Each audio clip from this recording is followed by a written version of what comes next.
what's up, gamers?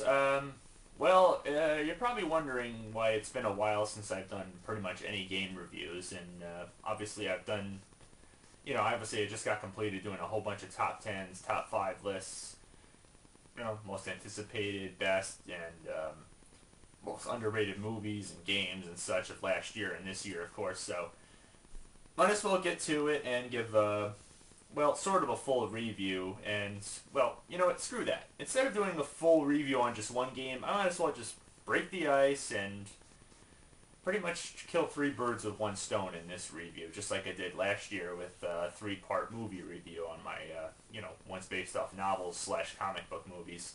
So here we go. 3 games on 3DS in one shot.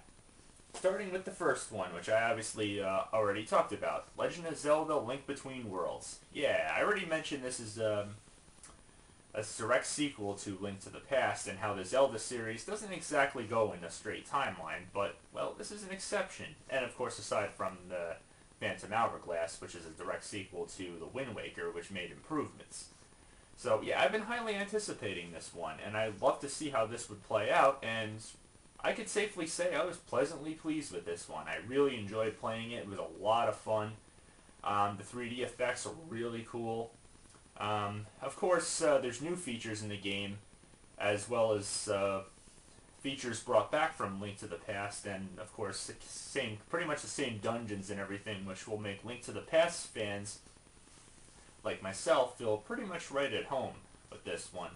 And of course, the new ones being that, of course, the storyline goes, which is done pretty well, and for the most part, the game is, well, for a Zelda game, being that I've played more challenging Zelda games in my time, this one was pretty simple for the most part, but maybe simple is good. That doesn't keep it from being fun, don't get me wrong.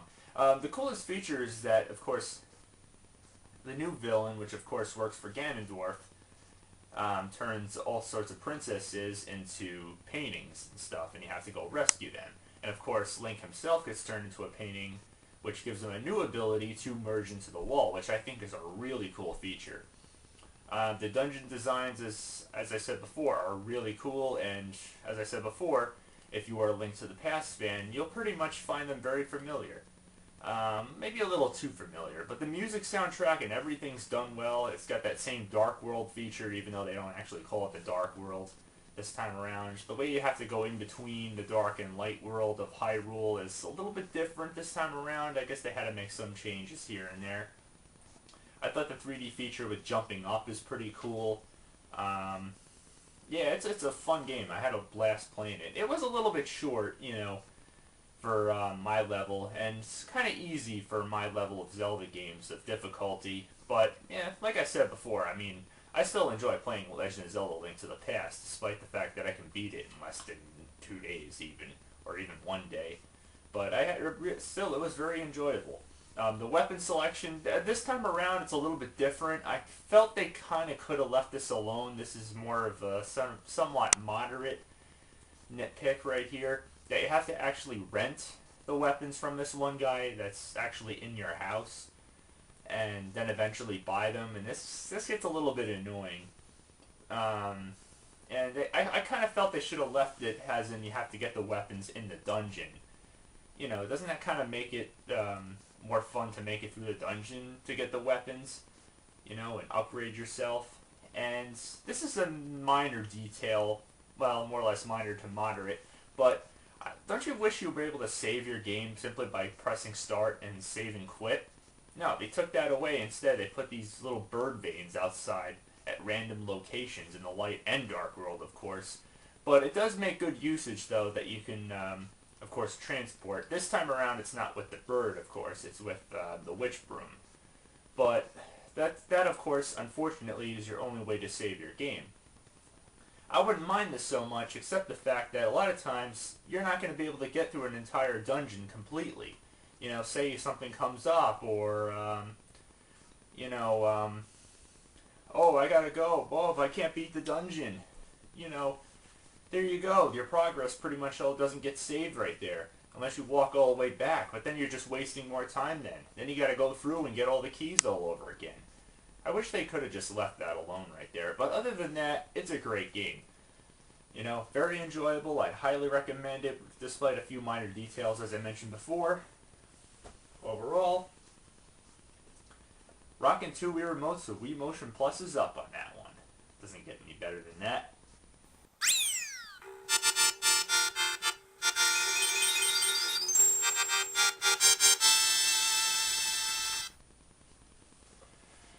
Alright, now the next one, Luigi's Mansion Dark Moon. Okay, I was a little skeptical on this one, but I think it was done pretty well. I was pleasantly surprised with this one. If you love the first one, which is a little, you know, it's obviously a Zelda-like game, and in my opinion, I thought the first one on GameCube was pretty underrated. People say, oh, come on, it's Luigi. He's not the main character, always getting pushed around by his brother Mario. He's such a PAB because he's always getting scared and stuff. But hey, he's got the balls to suck up ghosts with vacuums. I don't know why. I guess busting makes him feel good, right? The only thing missing in this game is the Ghostbusters theme. Alright, now I'm getting carried away. But yeah, it's a direct sequel. Luigi's back in, I guess, not one but 2 mansions. Or even more than that, actually. Sucking up ghosts, solving different puzzles, and working his way through the different mansions, you know, getting keys and such. It's a Zelda-like game. And I actually enjoyed playing it. In fact, in some ways, even better than the first one. The 3D effects are cool because it's on 3DS. And the difficulty, it can get pretty challenging at some parts, don't get me wrong. But there's only one fatal flaw, I would say. Well, or I should say 2, but more or less the same flaw.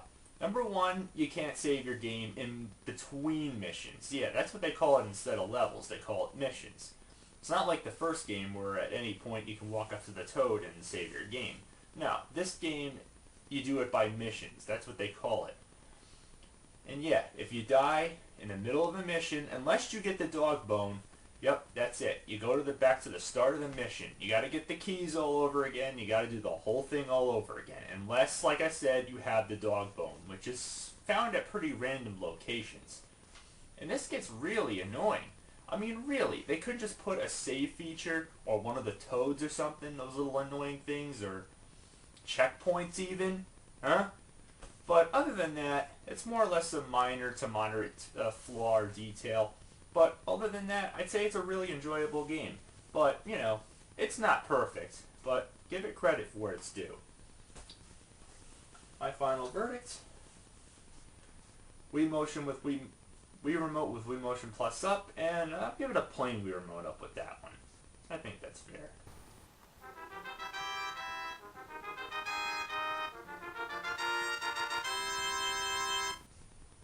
So, last but not least, on the 3DS, and of course this is also on Wii U, but as you know, I have yet to get one, Sonic the Lost World. I was interested to see how this one would play out, being that, well, I was very pleased with the last 2, Sonic Generations and Sonic Colors. But I was somewhat iffy on this one, you know. As soon as I saw the first trailer, I was like, wow, what is this, Sega's response to Mario Galaxy? Yeah, I guess they figured Mario did great with Mario Galaxy, so we might as well take their idea and use it as our own, right? I mean, that'll only make us just as successful as Nintendo. Sega, you're not competing with Nintendo anymore. It's game over for you guys. You lost your chances, okay? Pretty much, you're sold out to every other game company out there. You're available for Xbox, you're available for PlayStation, and Nintendo. But of course, this one only was available on the Nintendo consoles. And what I was disappointed with was the fact that, well, I don't know if you can call it disappointed, but I give it a mixed bag in my opinion. Don't get me wrong. The soundtrack I like, the gameplay is iffy. It is playable for what it is in comparison to the crap that we got on Nintendo Wii before, like Secret Rings, Black Knight, and of course that god-awful 360 game that came out in 2006 and Unleashed. But there's just a few flaws with this game. And I'm trying to pinpoint, I guess it's the difficulty and the fact that you can't run too fast. Otherwise, you're just going to keep falling off. Because, yeah, it's like Mario Galaxy that, you know, it goes sideways and, of course, forwards.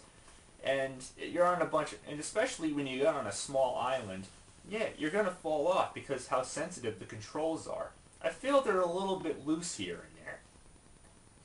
And yet, you can't go too fast. Like I said, you're going to fall off. And you're always going to be scouring looking for extra lives because of how difficult the game can be. And yeah, all the power-ups and stuff, they brought some of them back from, from like Sonic Colors, like the drill, and of course they got an electric Sonic. But some of the power-ups, in my opinion, are a little bit, not as interesting this time around. And I just felt, for the most part, it was a little bit underwhelming. Don't get me wrong, the soundtrack and graphics are cool. It's got a lot of color variety, and it's got checkpoints too, thank the freaking Lord, otherwise that would make it even more difficult, as if it wasn't frustrating enough. But I just feel the gameplay should have been toned down a little with the difficulty. Not every stage is in 3 dimensions. Of course you got the ones in 2 dimensions, and you got those annoying underwater stages too as well. As in, if you don't you're always scouring looking for the bubbles, otherwise you're gonna die. Ugh, you got that music, and it's like getting you all cooped up and stuff. The boss fights this time around are not as interesting, and they could be tough too, and sometimes frustrating. I mean, God. And not to mention, you lose all your rings just like all the previous Sonic installments, just by hitting one enemy. And you got that annoying caterpillar thing. I had no idea how to beat him before. It took me a while to figure it out. I had to keep looking up walkthroughs. So, you may be thinking, do I really hate this one? No. It's decent. Just not as good as these two. I guess you could say I got a little bit hyped up on this one since I was blown away by these two games after the disappointments that came before it. But I just felt it had so much potential going for it, even though it seemed to obviously not be its own original idea. I mean, you got the snowboarding, which could be hard. And, isn't Sonic all about speed? I mean, why the hell does it have to be so damn hard? And why is it always you gotta be scouring looking for extra lives? It's almost as hard as Sonic 4 Episode 1. Like I said, you gotta be scouring looking for extra lives. Otherwise, you're not gonna make it through the stages because of the difficulty. But give it a shot. If you're interested, it's playable. It's just not great. Good, but not great. It could have been a lot better.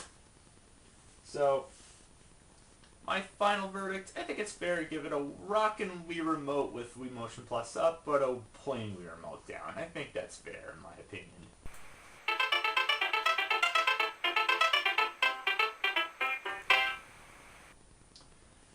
So, till next time, happy gaming.